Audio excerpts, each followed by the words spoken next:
किसी जंगल में एक बहुत बड़ा तालाब था। तालाब के पास एक बागीचा था जिसमें अनेक प्रकार के पेड़ पौधे लगे थे। दूर दूर से लोग वहां आते और बागीचे की तारीफ करते।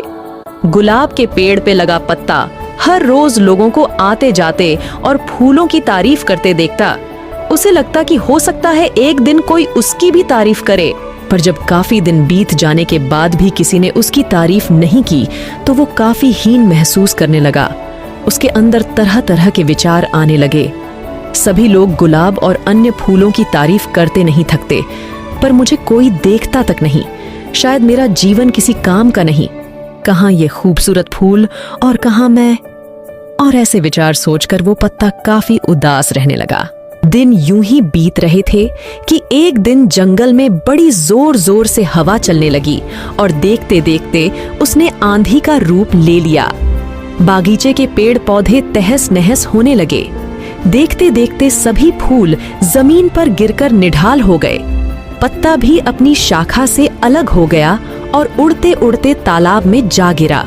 पत्ते ने देखा कि उससे कुछ ही दूर पर कहीं से एक चींटी हवा के झोंकों की वजह से तालाब में आ गिरी थी और अपनी जान बचाने के लिए संघर्ष कर रही थी। चींटी प्रयास करते करते काफी थक चुकी थी और उसे अपनी मृत्यु तय लग रही थी कि तभी पत्ते ने उसे आवाज दी, घबराओ नहीं, आओ मैं तुम्हारी मदद कर देता हूँ। और ऐसा कहते हुए अपनी ऊपर बैठा लिया। आंधी रुकते रुकते पत्ता तालाब के एक छोर पर पहुंच गया।